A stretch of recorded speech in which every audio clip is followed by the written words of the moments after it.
Ano yung pinaka nagustuhan mo kay Carla? Ay, ako. Siyempre maganda. Mabait. Family-oriented. God-fearing. Kabisado ah. Ano yung ganun? Oh, medyo medyo Filipina, old, yes, Maria Clara. Yun. Kanino ka nagseselos? Ang bilat, tinatanong pa ba yan? Kanino? Nasa gym. Coach. Si Coach. Carla,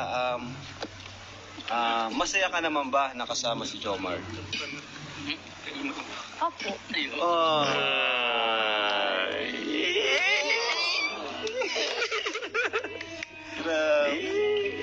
Papa Joms, Oh. may chance ba na hindi lang for love team ang Jomcar?